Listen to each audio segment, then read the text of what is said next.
Hi, what's up? Look, I'm busy just telling stories here and I need to move on without giving you much context as to what happened. Please check out the previous part to gauge your bearing. So I was telling you guys a story, basically having broken away from another story that I was telling to explain the roots of the beginnings of practicing of witchcraft by my ex-boyfriend, where I believe it started, right? I'm not really sure 100%, but I believe that it might have started here. Here it is that we were in KZN. At this stage, okay, fine. So I made mention in my previous part, I was at a place where we're living together, me with my ex. And it's very dingy and dark in this apartment that we're living in. But during the time when we were living in this apartment, my ex just like there was a lot of manifestation of dark activity on his part that I do believe was as a result of the witchcraft of his friends because of us living together. I made mention of that, right? While we were living in this apartment, we once went on a trip to KZN, and it was on this trip to KZN that we met. Basically, we were introduced to a friend of my best friend's boyfriend, who was like a numerologist, a prognosticator,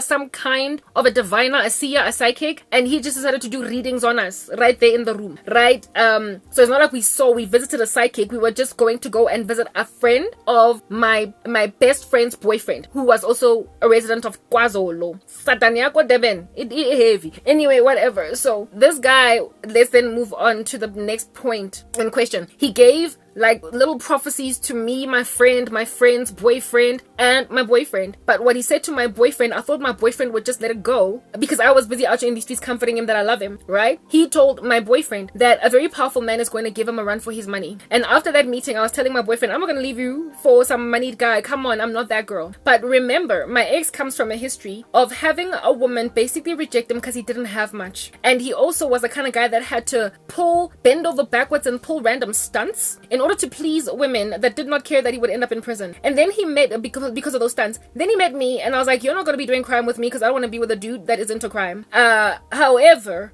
because of the history, I believe, of his random experience with women, he imagined that, ay, Garabo, what's to like make a difference in you? Why wouldn't you change on me? Why wouldn't you? I imagine that's what happened in him. Again, at this stage, I was already crying and complaining. We were always arguing. We were living together in an apartment where it was not working out. It was eerie. It was dark. It was so dark and eerie that some lesbians manifested demons all up in my grill and tried to invite me into their immoral lifestyle. So we were living in this apartment when we went to KZN on a trip, and at that trip, yet another occult experience did we go through. So during the season of my ex and I living together, guys, and I believe they led him to the occult. They drove him into darkness so that he could try and keep me. He was saddened by the prospect of ever losing me, but for whatever strange reason, he could not keep himself in a bunch where I'm concerned. He could not do better. Whatever. People, all of y'all, and your desire to control people are like puppets on a string. What are you doing? Anyway, whatever. My ex lacked strength. He was very credulous. He was gullible. I don't know why his spirit was so weak in comparison to mine. In that apartment, I did not manifest as badly as he did, or I did not capitulate, tank to whatever was just pulling him gango the way that he did. Like, he is the one that really got like ransacked by this thing. Maybe it is because the witchcraft actually did target him instead of me, that I would want to leave him, and so they made him act a fool. I don't know, because I certainly did not manifest nastiness like the way that he did. All right. Then again, my ex already had a vulnerability unto darkness. There was already a loophole in him. There was already a tendency or an inclination towards ill-gotten gain that already dwelt in him. So I believe that's why demons just kind of wrapped around him so easily, in a way that they didn't get to me. But we certainly got afflicted by witchcraft where it is that we were living together. Okay, here it is that we're now in KZN on this trip, and this like prognosticator tells him, a very powerful man is going to give you a run for your money.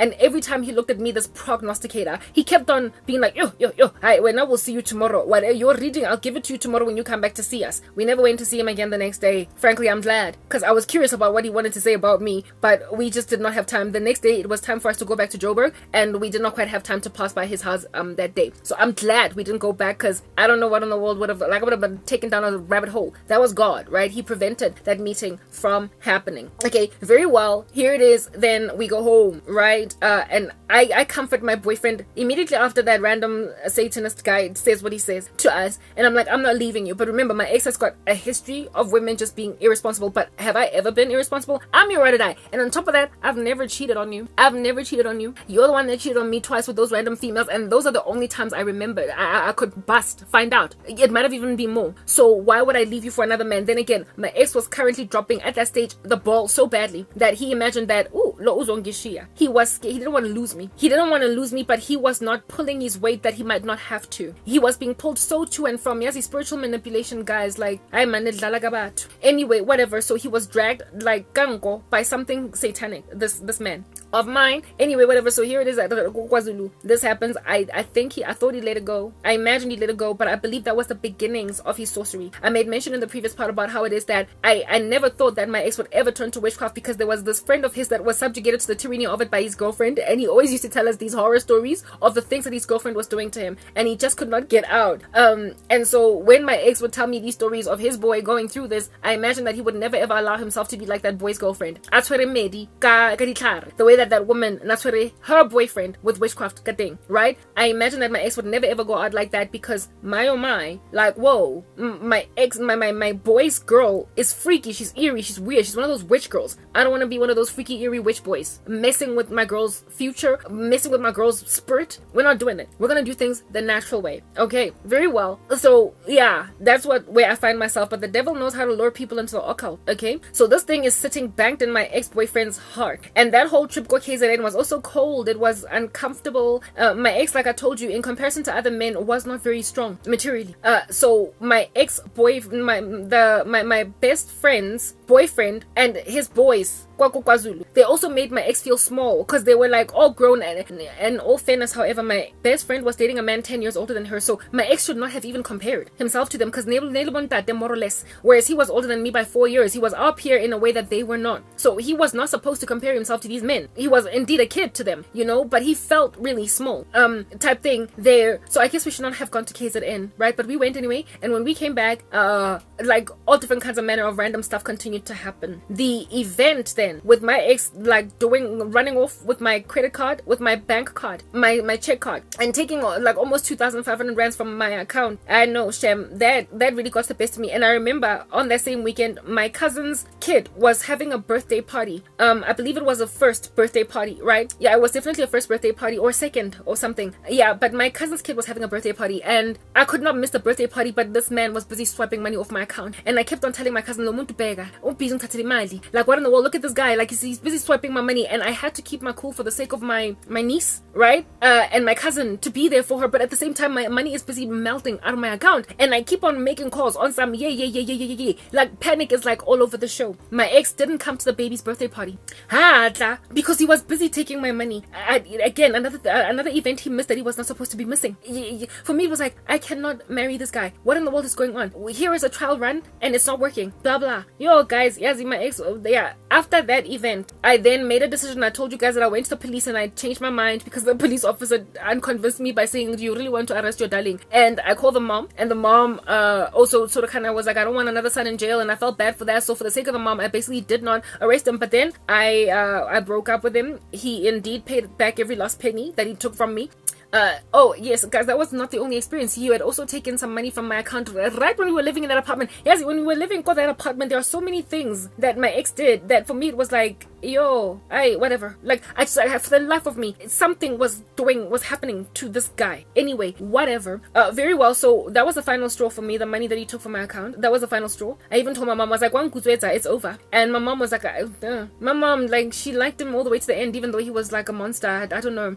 He became a monster.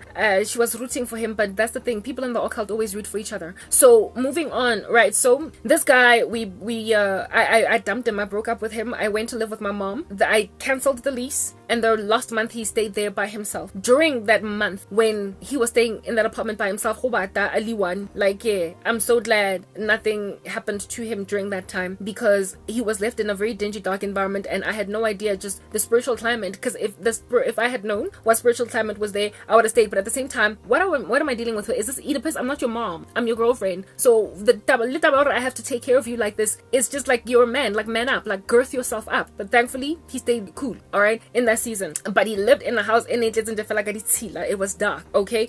Anyway, whatever, like, spiritually. Anyway, y'all know. So during that season, then I reconnected with some guy from the past. I told you guys that, where, like, he had always wanted me. He would, like, from the past learnership that I was in, we stayed together together as friends, chatting over email, and he would find my email address and try to talk to me personally. I knew he liked me, but I was like, no, I have a boyfriend, and on top of that, I don't like guys with dreads. I spoke about that in my previous pod. He shaved his dreads. We became friends on Facebook. He invited me. When I saw how cute he was, I was like, ooh. So when he still continued to holler at me, call me up and whatnot, I was like, all right, maybe I need to give another guy a chance. Plus, this dude is starting, he's doing well in life. We started more or less at the same, we did indeed start at the same place, our careers, and now he's doing so well. He was like basically a boss guy over a whole bunch of people. His career was doing well. He was sharing an apartment with a friend. He had a roomie type thing. So for me, it was like, no longer do I have to deal with a guy that doesn't have his own apartment type thing, you know, like I can visit my man at his place type thing, blah blah. So I tried to give this guy a chance, and indeed I developed a real crush on him. I actually had actual feelings for this guy. I did like him. He couldn't kiss though, so that was like a total turn off. Moving on, I met with this dude, right? And this dude became a massive threat to my ex, because I was basically thinking of leaving my ex for this guy. We were broken up in this season, and I allowed myself to basically give this other guy a chance in that 1 month. And this other guy really had very strong feelings for me. Like, he was just he'd liked me from the time we were in the learnership. And when I gave him a chance, shame, I remember one time we spoke on the phone, he was like, yo, you know, during the time when you agreed to be with me, that was like the happiest time in my life, but something inside me knew that it was short-lived. I knew you would go back to your ex. I knew it. And it broke my heart, but he was very mature in the way that he embraced the ultimate decision to not, you know, go out like that, because it was towards the end of, not towards the end of the month, it was throughout the month when I was separated from my ex. We were broken up. Basically, I was just waiting for the lease to be finished, and that was the end of us, okay? That I was busy with this dude, so I didn't cheat. And besides, I didn't sleep with him. I kissed him. That's all I did, and we were broken up, all right? This other guy, I started to tell my cousin about him, and my cousin was like, remember that time when you went to KwaZulu-Natal, like not long ago, and that funny little weird guy told you that a very powerful man is gonna give your ex a run for his money? Well, this guy's kind of powerful. I was like, girl, power, this is not power. This is a guy who's doing relatively okay in his career. Power is like a millionaire, and I'm not about to be with any such thing as that. Power is basically like just a mogul, like a tycoon. Like that's power. I don't equate this guy with power. And he's like, but in comparison to your current boyfriend, he is kind of powerful. And I was like, I get whatever, man. I'm not really sure. Besides, you know, like I get sure. This dude, unang cheka a lot. Like at the time, I was staying at my mom's house. I told you, while my ex was living in the apartment, he would come and see me. Like, remember, my ex is living down the road from my mom's place, because we rented a place just down the road, and I was getting checked out literally almost every day by another guy, and it just felt so wrong. Like, I felt like I was cheating, even though I had broken up with him. I was giving another guy a chance, and in my spirit, I just felt like really under his nose, I'm cheating. All these insecurities that this guy started to walk in unnecessarily overnight, I'm basically like ratifying them. The last relationship that, like, before my ex and I got together, I dumped some dude that cheated on me and made some other woman pregnant, and within a couple of, like, just maybe like 2 weeks, I was with my ex. There was not much of a break in between, and in me I was like, am I really gonna keep on hopping from relationship to relationship like that, where I break up with one guy and in just like a week or two I'm with another one? And I couldn't, like, and this guy, I was so in love with him that I just felt like I wasn't done. I was not done. The guy, the closet homosexual, I told you guys that I didn't have feelings for him, but this boyfriend of mine, I did, right? But he was just so irresponsible, and he was dropping the ball, and on top of that, he had lost his brother. He was still mourning.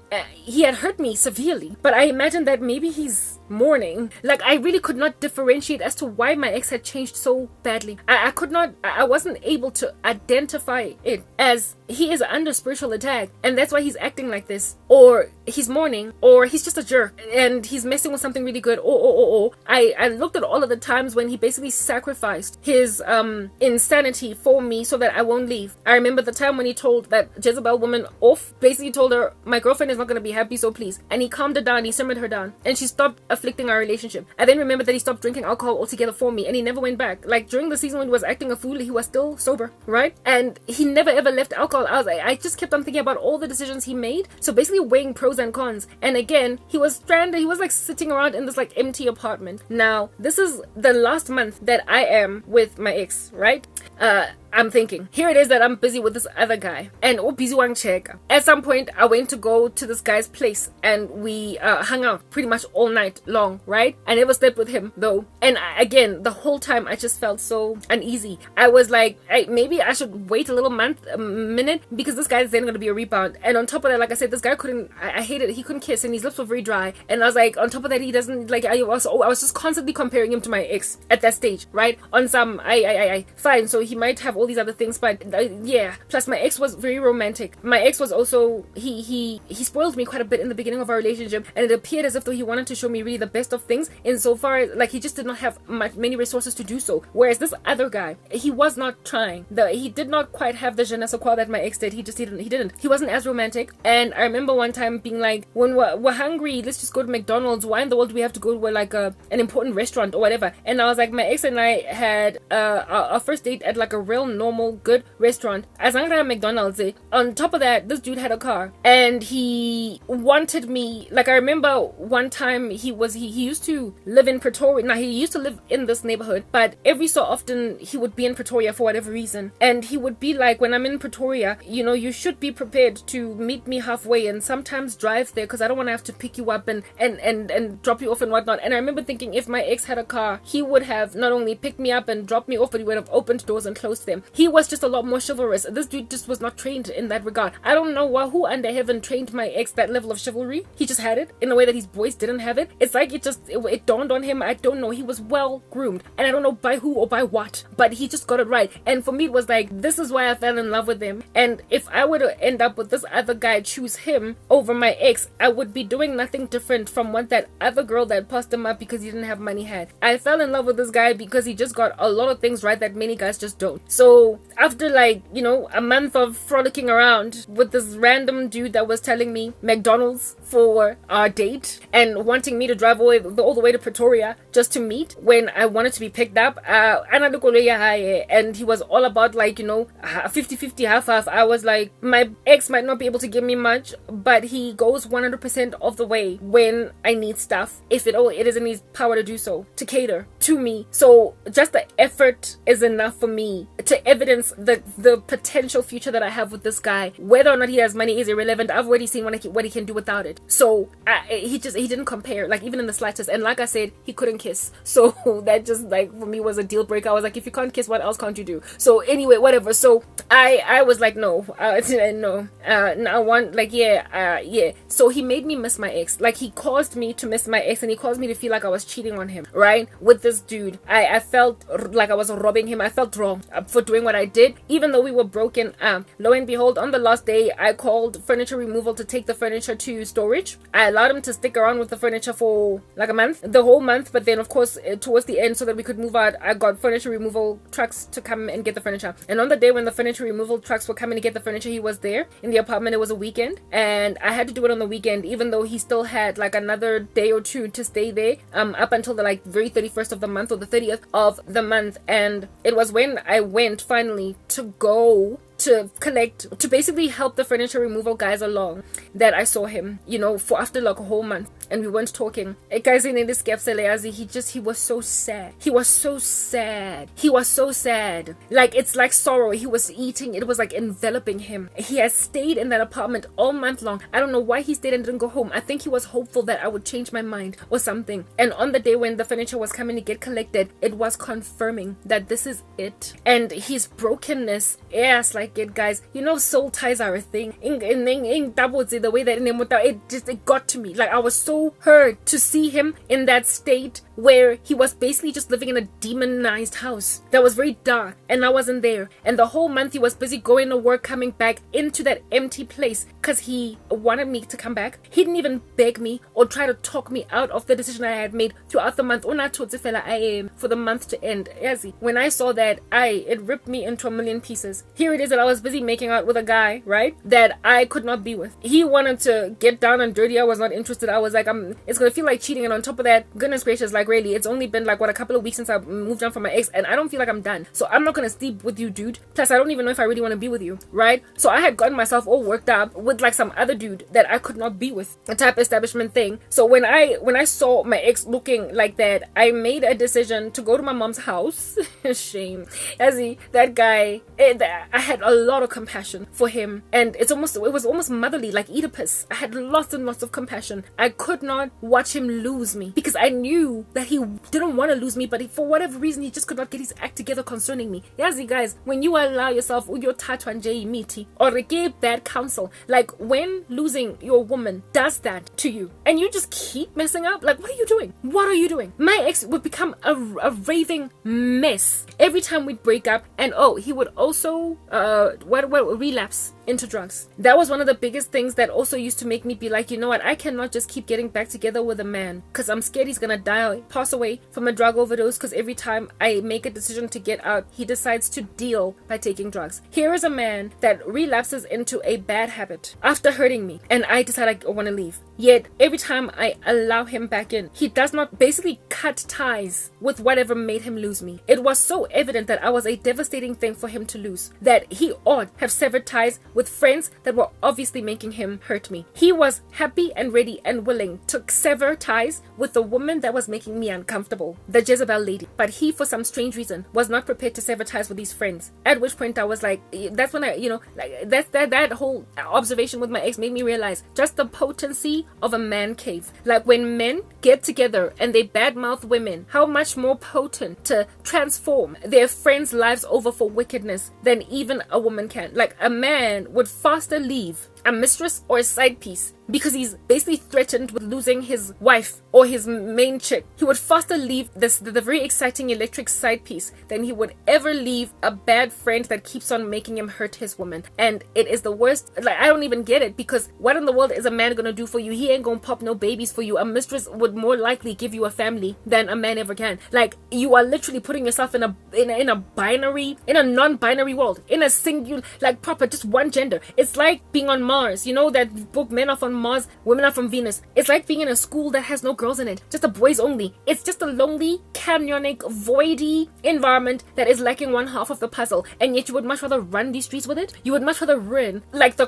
thing that completes you in order to be with this thing that is literally just one half of the okay. I don't get it. It is no wonder the devil therefore uses it as such a poignant strategy against men, to make them bundle together in man caves and disregard one half of the human race to their peril until they can do nothing but snuff lines of cocaine, because they cannot deal with the void that is left in their hearts when their wives leave them, when their girlfriends leave them. I left my ex and he was left empty. There was a hole literally gaping into his soul when I came into that apartment to basically, clean up, finish up, because in 2 days you gotta get out of this apartment. The landlord will have it back now. Yo guys, when I saw that void in him, that emptiness, him just sitting around waiting for me to change my mind, I had so much compassion. My heart was so broken. I was also still very, very much in love with him. So I went to my mom's house and I grabbed pillows from my bed, since the bed was taken that night. That day they collected it, right? He was sleeping on the bed in our bedroom, and then the bed got taken by the furniture removal, and he would have gone home that day and the apartment would have been empty. But instead I went, like I said, to my mom's house and I grabbed pillows on my bed and I brought them all to that apartment, pillows and some blankets, and I put them on the floor as like a makeshift bed, and we slept in that apartment for that pretty much the rest of that night, the rest of the lease. We finished it off, like the 3 days that were left, we stayed together in that apartment. And because I had already sort of kind of churned passions in myself over that other guy, we fornicated, type establishment thing, and that's how we got back together. And after getting back together, like right there sleeping on the floor on these pillows, I confessed to him. I told him that during the time when we were broken up, there was some other dude that I was busy roaming these streets with, and before I could even finish explaining to him what's going on, he was like, I don't want to hear it. He's like, I don't want to hear it. Like, he so could not handle the prospect of me being with another guy that he didn't even want to hear my confession. To him it was like, I don't care, like whatever, let's move on. It's like, dude, if you cannot lose a woman, why? He was so jealous for me, yet he, one, could not stay faithful, and secondly, he just could not stop hurting me with stupid one half of the equation boys, men. Not even a mistress did that. Oh, I say mistress, we weren't married. Girlfriend, not side piece. Side pieces ain't got jack on a man cave, guys. It's like even a very powerful mistress ain't got jack on a man cave. The power to destroy of fellow men by men is just astronomical. It's diseased.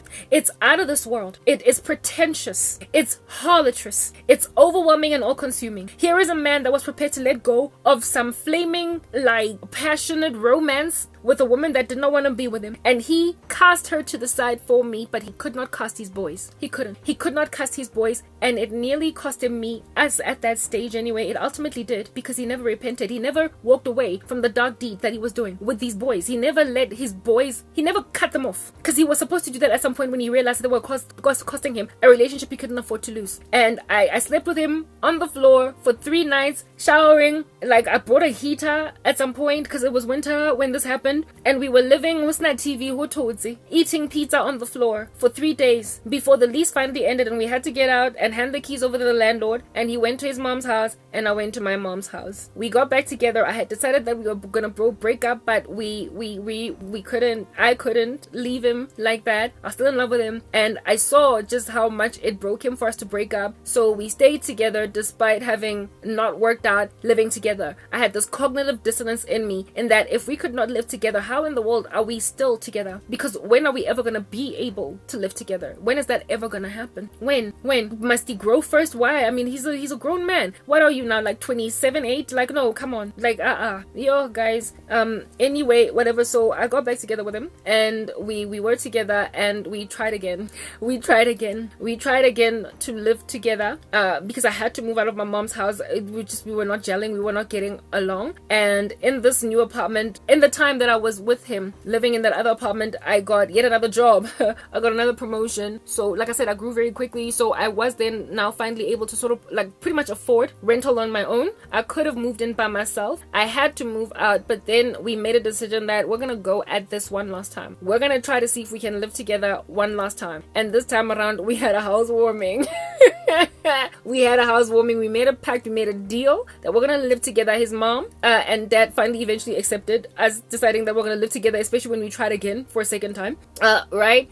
Very well. So in this new apartment that we rented, which was now in Reimsig, okay, same thing, yo guys, batong, like a repeat offense. However, the housewarming that we held, and it was like a whole party, hey, at that environment. That's when I met the sister of the disturbance lady, the sister of the Durban July lady. And that's when I had a conversation with the sister, and she was like, look, I told my sister that she needs to leave you and Nonti alone, because you know, like, yeah, there was a history and whatnot. I was like, I appreciate you basically having my back in this particular regard, considering that this is your sister, so thanks for the maturity, I appreciate it, type thing. Yeah, so I had a pretty neutral relationship with the sister. It was actually a good one.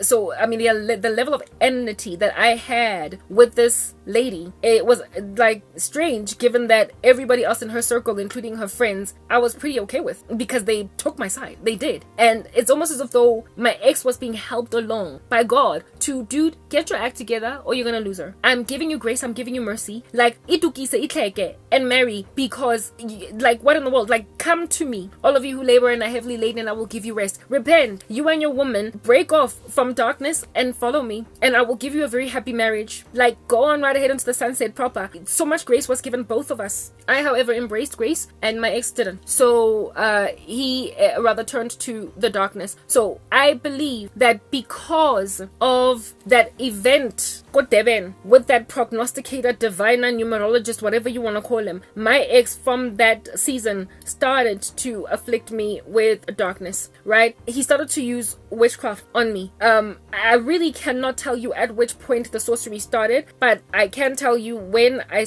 had dreams about him. It was when I now was living by myself in my apartment, because the third time around I was like, you know what, dude, I'm not living with you. I'm getting my own apartment. I can't live with my mom because we fight all the time.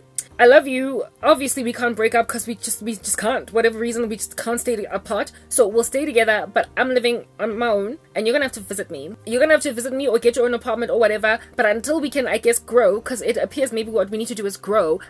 You're gonna have to live there, and I'm gonna live here, and then maybe, just maybe, one day in the future, we can become mature enough to live together. So you'll come visit me on the weekends and whatnot. But in this interim place, the apartment that we had the housewarming over, remember, the sister came over of this woman. Not only did my ex afflict me, still he continued to hurt me. He still continued to hurt me. Okay, like with disappearances all weekend long, not calling me or being short with me on the phone when I'm away and I'm homesick, and all I want to do is just talk with my man all day and what have you. He kept on messing up and messing up and messing up and messing up, and the same stunts that happened in the previous apartment happened again. And I was like, okay, like obviously it was clear that this thing was not so much in the apartment. The haunting was not in the apartment. It was in our relationship. There was something hurting us. I didn't know at the time. I'm only like, now that I'm looking in retrospect, right? Very well. So that's what's going on. This guy, this man that I was with, guys, man, oof, whoa. This time around, he hurt me,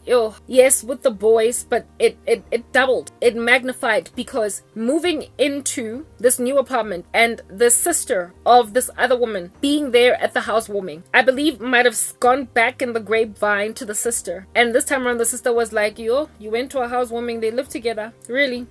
And so this chick started to hodla my man again. I told you, she relaxed and calmed down for all of 5 seconds, but then she was all up in my man's grill again. And this time around, she would call him guys, like in the wee hours of the morning. A call would come in at like 2 a.m.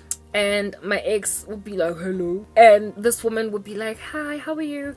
No, I'm in this and that. I guess she used to travel overseas a lot, so I think she was maybe trying to make it like created some kind of an excuse along the lines of, look, I'm international and I can't help it if I've just arrived in South Africa. I was missing you, my friend. How you doing? Are you cool? Now she was just making courtesy calls at like 2 a.m. in the morning, 10 p.m. ebusuku, 11, 1, yes, like it, guys, like, whoa. And I was lying there and I was like, how in the world are you answering this woman's call? Gatu Hussein. One time I was like literally just out of my mind sleeping, and this call came in, and I could feel like I'm a light sleeper, right? You cannot under heaven tiptoe in a room where I'm sleeping and have me not wake up and find out that that's what you're doing. So there's no way that my ex could ever wake up while I'm sleeping, go to use the bathroom, and me not feel him get out of bed, or me not feel him coming back in. So one time, even though I might have been dead asleep, he got his phone rang first of all, and even though it was on silent, buzzing on the pedestal, I heard it because I'm a light sleeper, and I could feel his body wake up and look, basically his body turned to look at the who's calling, and then I could feel him look at me and then literally like slip out, squeeze himself out, and nyonyoba, like, tiptoe to leave the bedroom to take the call outside. This was the first time in all of our relationship where my ex ever answered a call like that, where he left the room to talk to someone. He always answered kile there. Like I said, his phone didn't even have a lock on it. I didn't know his password, but I could just take his phone and go through it, and right, there was never ever anything there. He was not a cheating guy. Like, he was not that guy. Like, hence why I guess I stayed with him even after he cheated on me, because I believed him when he told me he got seduced, and I also believed that it was not something that he went out of his way to do. He did not go out looking for a woman. He just happened upon one, like proper, and then ended up sleeping with her. He was not the kind of person you pursue an affair. Like, he was not deceitful like that or dishonest against me. That's why I stayed, despite his cheating. For me, it was rare. Like, that was the kind of stuff that is rare in any man when you're in the world, right? Because a lot of them are cheating. So given that my ex was so free and loose around me to a point where I could stay with his phone all day and not have to find some random chick calling me on some, this is my man, when he did that little Pink Panther stunt in the middle of the night while I was sleeping, it broke my heart, because I instantly knew who it was, because there's only one person that would ever cause my ex to basically slip out like that. He had never in the past done it, but in the past, like I told you, whenever he would call, she'd be like, this is Pink, and basically just kind of warn me that he's going to be on the phone with her. But he would even like take his call while I was there hanging with him. This time around, he slipped out of the bedroom. All the other times when this Pinky would call in the wee hours of the morning, he would answer the call while in bed with me, hello, and then I would know that it's Pinky, and we'd like enter into an altercation because of it. This time around, he got out of the bedroom to answer Pinky's call. And I was like, oh my goodness, now he's leaving the room. That's what we're doing now. Now he's leaving the room. Yo, after coming back from that particular phone call, we fought. Like, what? I was like, get out of my bed. I was like, get out. He was like, what do you mean my bed? This is a 1-bedroom apartment. Where am I supposed to sleep? I was like, go sleep on the couch. He's like, that leather couch. He was like, you leather, yeah, but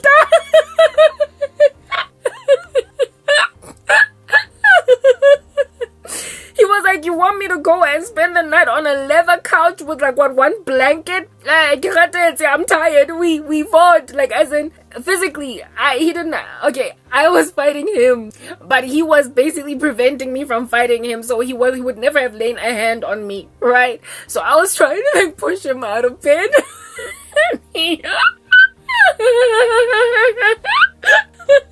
I was trying to push him out of bed, like, to remove him, and he was like, like stiffening his body on something. I'm not going anywhere. I was like, I'm not leaving. I was like, get out.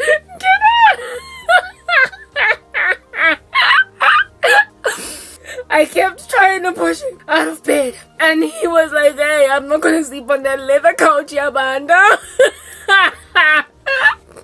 That wrestle went on for like half an hour to 40 minutes until I finally fell asleep again.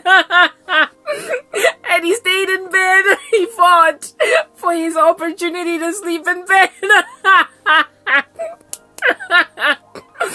But the next morning, I basically told him, if you want me to walk out, like literally permanently from this relationship, you will keep at it with that woman. You need to tell her to stop calling you in the wee hours of the morning, or we're done. We're done. I had already threatened him in the past in that regard, right? And I was so upset. Like, that whole fight lingered for a whole week. Let's move to the next part, guys.